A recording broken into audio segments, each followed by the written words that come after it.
कश्मीर की वादियों में बहार लौट रही थी। टुलिप गार्डन की रंगीन पंखुड़ियों के बीच हजारों सैलानी हर रोज तस्वीरें खिंचवा रहे थे। डल झील की सतह पर शिकारें फिर से मुस्कानें बुन रही थीं। गुलमर्ग की वादियों में विदेशी सैलानियों की चहलकदमी से होटल और गेस्ट हाउस गुलजार हो रहे थे। अनुच्छेद 370 के हटने के बाद केंद्र सरकार ने बार बार दावा किया कि घाटी अब बदल रही है, कि अब वहां शांति है, कि आतंक की परछाई पीछे छूट गई है। मगर पहलगाम में हुए हालिया हमले ने फिर से उस खौफ को जिंदा कर दिया है जो कभी कश्मीर की पहचान बन चुका था। अमरनाथ यात्रा से ठीक पहले इस तरह का हमला न सिर्फ सुरक्षा व्यवस्था की पोल खोलता है, बल्कि ये भी बताता है कि शांति की वो तस्वीर जो अब तक सामने आ रही थी शायद उतनी ठोस नहीं थी जितनी दिखाई जा रही थी। ये हमला सिर्फ पर्यटकों पर नहीं था, ये हमला कश्मीर की उस उम्मीद पर था जो कई सालों से पल रही थी कि अब घाटी में डर नहीं, विकास की बात होगी, कि अब बंदूकें नहीं, कैमरे चलेंगे, कि अब सैलानी आएंगे, गोलियां नहीं। लेकिन इस हमले ने उस पूरे माहौल को हिला कर रख दिया। कश्मीर में लौट रही थी रौनक। पिछले कुछ महीनों में कश्मीर में पर्यटकों की संख्या में जबरदस्त बढ़ोतरी हुई थी। श्रीनगर के टुलिप गार्डन में महज 26 दिनों में 8.1 लाख लोग पहुंचे। ये आंकड़ा खुद इस बात का तस्दीक करता है कि कश्मीर का डर अब लोगों के जहन से मिटने लगा था। छोटे गांव, कस्बों के लोग अपने घरों को गेस्ट हाउस में तब्दील कर चुके थे। होटल व्यवसायी लाखों के निवेश कर रहे थे। सबको लग रहा था कि अब कश्मीर की तस्वीर बदल चुकी है। लेकिन ये जो उम्मीदें थीं वे सिर्फ आम लोगों की नहीं थी। सरकार ने भी इन्हें एक उपलब्धि की तरह प्रस्तुत किया था। बार बार ये बताया गया कि आतंकवाद लगभग खत्म हो चुका है, पर्यटक बिना डर के आ रहे हैं और अब कश्मीर एक नया दौर देख रहा है। पर अब जब पहलगाम में खून बहा है, जब अमरनाथ यात्रा से पहले ही धमाका हुआ है, तो सवाल उठते हैं, क्या सरकार की तरफ से दिखाई गई शांति स्थायी थी? क्या सुरक्षा इंतजाम वाकई पुख्ता थे? हमला किस पर हुआ था? यह हमला सिर्फ उन निर्दोष पर्यटकों पर नहीं था जो पहलगाम की खूबसूरती देखने आए थे। यह हमला उस पूरे सामाजिक और आर्थिक बदलाव पर था जो कश्मीर में जन्म ले रहा था। जफर चौधरी जैसे कश्मीर के जानकारों का कहना है कि यह हमला पर्यटक को टारगेट करने के लिए किया गया था, क्योंकि सरकार पर्यटन को अपनी सबसे बड़ी सफलता के रूप में प्रचारित कर रही थी, इसलिए उसे ही निशाना बनाया गया। लेकिन इसकी एक और परत भी है। कश्मीरी आम आदमी जो इतने सालों से आतंकवाद से त्रस्त था, अब जब उसे लगा कि पर्यटन से उसकी रोजी रोटी चल सकती है, तो उसी के मुंह से निवाला छीनने की कोशिश की गई। यह हमला उन हजारों लोगों पर भी था जो टैक्सी चलाते हैं, शिकारा चलाते हैं, होटल में काम करते हैं, गाइड बनते हैं और अपने परिवार का पेट पालते हैं।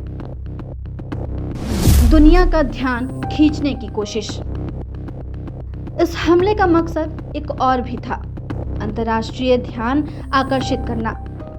पाकिस्तान और उसके समर्थित आतंकी संगठन बार बार कश्मीर के मुद्दे को आत्मनिर्णय के लिए संघर्ष के रूप में पेश करने की कोशिश करते रहे हैं। लेकिन बीते कुछ सालों में ये नैरेटिव कमज़ोर हुआ है।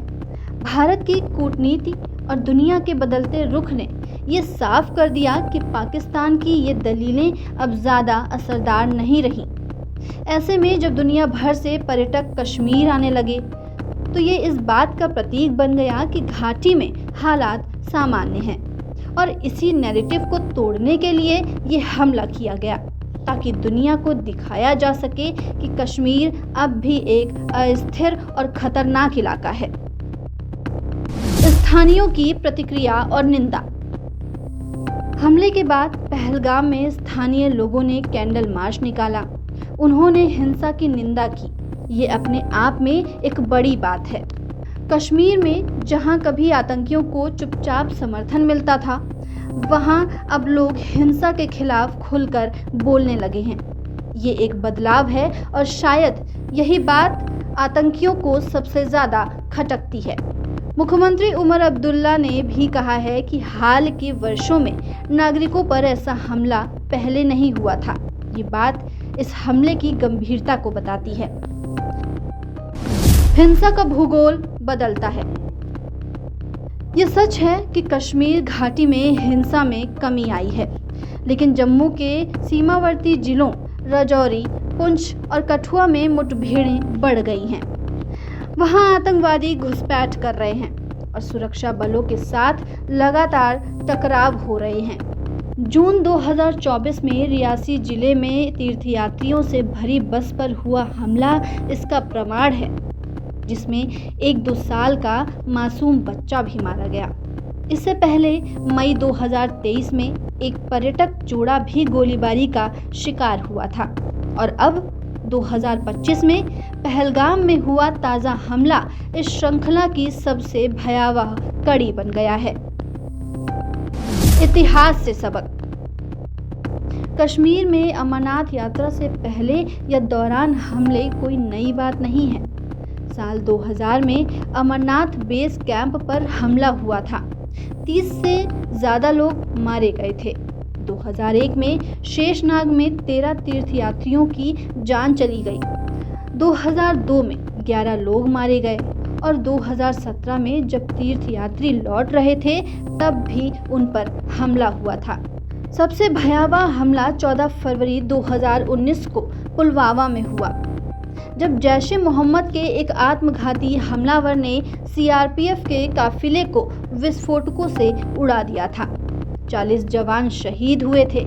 इसके बाद भारत ने बालाकोट में एयर स्ट्राइक की थी। इन सब घटनाओं को जोड़कर देखें तो साफ है कि हर बार जब कश्मीर में हालात सुधरने लगते हैं, जब भरोसा लौटने लगता है, जब शांति की फिजा बहाल होती है, तो कोई ना कोई ऐसा हमला होता है जो उस पूरी प्रक्रिया को रोक देता है। सरकार की चुनौतियां। अब सवाल सरकार से है। वो सरकार जिसने अनुच्छेद 370 को हटाकर दावा किया कि कश्मीर अब पूरी तरह भारत का अभिन्न और शांतिपूर्ण हिस्सा है। वो सरकार जो पर्यटन के आंकड़े दिखाकर विकास की तस्वीर पेश कर रही थी। क्या वो सरकार अब इस हमले के बाद पर्यटकों का भरोसा बहाल कर पाएगी? क्या वो उन निवेशकों को ये यकीन दिला पाएगी कि कश्मीर अब भी सुरक्षित है? क्या वे उन आम कश्मीरियों को दोबारा आश्वस्त कर पाएगी कि उनका जीवन अब भी सामान्य हो सकता है? अगला कदम क्या होगा? सरकार को अब 2 मोर्चों पर लड़ना होगा। एक तरफ आतंकवादियों के नेटवर्क को तोड़ना होगा, उनकी फंडिंग बंद करनी होगी, सीमाओं को और कड़ा करना होगा। दूसरी तरफ आम नागरिकों का भरोसा दोबारा जीतना होगा, क्योंकि आतंकियों का मकसद सिर्फ खून बहाना नहीं होता, वे भरोसे को तोड़ते हैं और जब भरोसा टूटता है तब समाज बिखरता है। अमरनाथ यात्रा जल्द ही शुरू होने वाली है। लाखों तीर्थयात्री कश्मीर पहुंचेंगे। इस बार उनकी सुरक्षा केवल एक प्रशासनिक जिम्मेदारी नहीं है, बल्कि ये सरकार की विश्वसनीयता की अग्नि परीक्षा होगी। यदि इस बार सुरक्षा व्यवस्था चूकती है तो सिर्फ जिंदगियां नहीं जाएंगी, सरकार की पूरी रणनीति भी सवालों के घेरे में आ जाएगी। कश्मीर फिर से एक चौराहे पर खड़ा है। एक रास्ता है डर का और हिंसा की ओर, जो अतीत में घाटी की पहचान बन चुका है। दूसरा रास्ता है उम्मीद और शांति की ओर, जो पिछले कुछ सालों में बनता दिख रहा था। ये फैसला अब न सिर्फ सरकार को करना है, बल्कि पूरे देश को मिलकर करना होगा। कश्मीर सिर्फ एक भूगोल नहीं है, ये भारत के विश्वास, मजबूती और लोकतांत्रिक संकल्प का प्रतीक है। इस प्रतीक को बचाने के लिए ज़रूरी है कि हम न सिर्फ आतंक से लड़ें, बल्कि उस सोच से भी जो बार बार कश्मीर को खून से रंगना चाहती है। और सबसे बड़ा हथियार होगा भरोसा, कश्मीर का, कश्मीरियों का, पर्यटकों का और पूरे देश का। यही भरोसा अगर कायम रहा तो कोई भी बंदूक उसे नहीं तोड़ पाएगी। ऐसे तमाम अपडेट्स के लिए बने रहिए भारत खबर के साथ।